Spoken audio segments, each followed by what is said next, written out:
Hello everyone. ఈ వీడియోలో మనం super tasty capsicum masala curry చేసి చూపించబోతున్నాను. ఈ కర్రీ మనం రైస్లో కానీ చపాతీలలో కానీ వేసుకొని తింటే సూపర్గా ఉంటుంది. అలాగే ఇప్పుడు మనం ఈ కర్రీని ఎలా ప్రిపేర్ చేసుకోవాలో చూపిస్తాను రండి. ఇంకెందుకు ఆలస్యం చేస్తున్నారు, పదండి. 2 పెద్ద సైజులో ఉన్న క్యాప్సికమ్ ముక్కల్ని తీసుకొని శుభ్రంగా కడిగేసి మనకు కావాల్సిన సైజులలో కట్ చేసుకొని పక్కనుంచేసుకోండి. ఒక ఉల్లిపాయ, ఒక టమాటాని కూడా శుభ్రంగా కడిగేసి పక్కన ఉంచండి. అలాగే కొత్తిమీరను కూడా శుభ్రంగా కడిగి చిన్న చిన్న ముక్కలుగా చేసి పక్కన ప్లేట్లో పెట్టేసేయండి. నేను ఇక్కడ 3 పచ్చిమిరపకాయలను కూడా తీసుకున్నాను. ఇప్పుడు ఒక కడాయి తీసుకొని అందులో అల్లం వెల్లుల్లి, ఎండు కొబ్బరి, ధనియాలు, పల్లీలు ఫ్రై చేసి గ్రైండ్ చేసుకోండి. ఇప్పుడు మనం స్టవ్ ఆన్ చేసి అదే కడాయిలో 4 టేబుల్ స్పూన్ల వరకు ఆయిల్ వేసుకోండి. ఆయిల్ కొంచెం హీట్ అయ్యాక ఆవాలను, జీలకర్ర అండ్ అలాగే శనగపప్పు, కరివేపాకును కూడా వేసుకోండి. అండ్ అలాగే ఇప్పుడు మనం కట్ చేసుకున్న ఆనియన్స్, పచ్చిమిరపకాయలను వేసి అలా కలుపుతూ ఉండండి.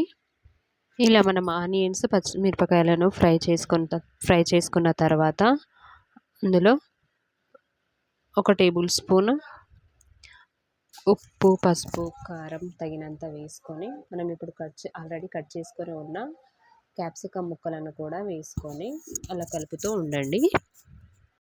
ఇప్పుడు మనం అన్ని ఇంగ్రీడియంట్స్ వేసుకున్న తర్వాత అలా మంచిగా కలుపుతూ ఉండండి 1 నిమిషం పాటు. అలా కలిపిన తర్వాత మూత పెట్టేసుకొని లో ఫ్లేమ్ పైనే ఒక 5 మినిట్స్ ఫ్రై చేసుకోవాలి. అలా 5 నిమిషాలు మనం ఫ్రై చేసుకున్నాం కదా. ఫ్రై చేసుకున్న తర్వాత మళ్ళీ దాన్ని ఒకసారి అలా మంచిగా కలపాలి.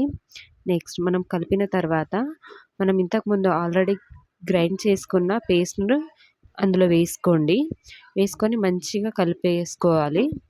అండ్ అలాగే